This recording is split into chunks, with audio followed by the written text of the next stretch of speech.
Welcome back to our channel you must know. And इस video में हम discuss करने वाले हैं ड्रग्स से रिलेटेड कुछ facts. So by the end of this video you will come to know about what is drug, the processing of drugs in human body, about the drug policy in India, drug abuse, drug addiction, and many more such topics. So let's start with a simple question that what is drug? तो अगर drugs का नाम सुनते ही आपके दिमाग में ये सारी इमेजेस बन रही है तो आप बहुत ही नैरो इंटरप्रिटेशन कर रहे हो। ड्रग एक बहुत ही वाइड टर्म है। बेसिकली वो सारे सब्सटेंसेस जो कि अगर ह्यूमन बॉडी के अंदर जाएं बाय एनी मीन्स तो कुछ भी process inside the human body को ऑल्टर करें तो हम उसे ड्रग्स की कैटेगरी में डाल सकते हैं। So now we can define drug as a substance that can be taken into the human body and which alters some processes within the body. अब हो सकता है कि वो ड्रग किसी डिजीज के ट्रीटमेंट के लिए यूज किया गया हो, या फिर हो सकता है कि ड्रग किसी बैक्टीरिया को मारने के लिए यूज किया गया हो जिससे कि बॉडी इन्फेक्शन से रिकवर हो जाए, या फिर कुछ ड्रग्स ऐसे होते हैं जो कि ब्लड ब्रेन बैरियर को क्रॉस कर जाते हैं and which affects the neurotransmitter functions. अब ड्रग्स कैसे अफेक्ट करता है न्यूरोट्रांसमीटर फंक्शंस को, इसके बारे में हम डिटेल में जानेंगे वीडियो के आगे में। अभी हम डिस्कस कर लेते हैं processing of drugs in human body के बारे में। अब ड्रग्स की प्रोसेसिंग ह्यूमन बॉडी में 4 स्टेप्स में होती है। सबसे पहले आता है एडमिनिस्ट्रेशन, यानी how the drug enters the body. For example injection which means swallowing of the drug, inhalation which includes smoking और वेपर्स। ड्रग्स को इंजेक्ट भी किया जाता है। इंजेक्शन ऑफ ड्रग में बी इंट्रावेनस, इंट्रामस्कुलर और सबक्यूटेनियस। एंड फोर्थ, ड्रग में इंटर्स the body through adsorption through skin और म्यूकस मेम्ब्रेन्स।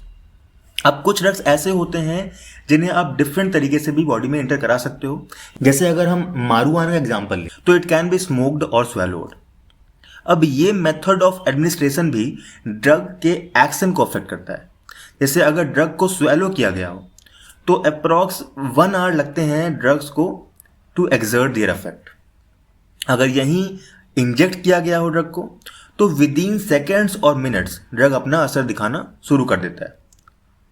अब सेकेंड स्टेप आता है distribution of drug which refers to how efficiently a drug moves throughout the body. Distribution of drug को inside the body हम कई factors पे depend करता है ये चीज़। For example, size of drug molecules, their solubility, whether the drug is fat soluble, protein soluble or water soluble, etc. etc. As a general rule, the rate of entry of a drug into the brain is determined by the fat solubility of the drug. And the rate of entry of a drug is faster if the fat solubility is greater. अब third step आता है metabolism which refers to the action of the drug. Basically, कैसे act कर रहा है body में हम जो ड्रग हमने लिया है। तो डिफरेंट ड्रग्स एक्ट डिफरेंटली। जैसे कुछ ड्रग्स हमें रिलैक्स फील कराते हैं, कुछ हमें हैप्पी फील कराते हैं, कुछ अलर्टनेस इंक्रीज कर देते हैं। तो अगर साइंटिफिकली बात करें तो each drug have specific target receptors sites in various brain structure and affect some different neurotransmitter pathways, और इसलिए हर ड्रग की मेटाबॉलिज्म डिफरेंट होती है।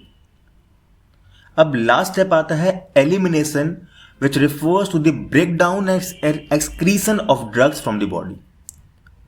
अब मोस्ट ऑफ द ड्रग्स जो हैं आर एक्सक्रीटेड थ्रू स्वेटिंग और urination involving skin and kidneys. अब ड्रग्स को उनकी एलिमिनेशन हाफ लाइफ के थ्रू भी डिफ्रेंशिएट किया जा सकता है, यानी the amount of time it takes for half of the drug to reach sites of action and be eliminated from the body.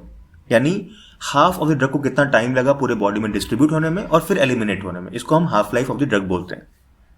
For example अगर हम निकोटिन की बात करें तो अगर निकोटिन को स्मोक्ड किया गया हो तो it has a 9 minute distribution half life which is very fast. यानी हाफ ऑफ द निकोटिन को 9 मिनट लगते हैं पूरे बॉडी में डिस्ट्रीब्यूट होने में and 2 hour elimination life, and same होता है इन केस ऑफ मारूआना। अब हम डिस्कस करते हैं क्लासिफिकेशन ऑफ ड्रग्स के बारे में।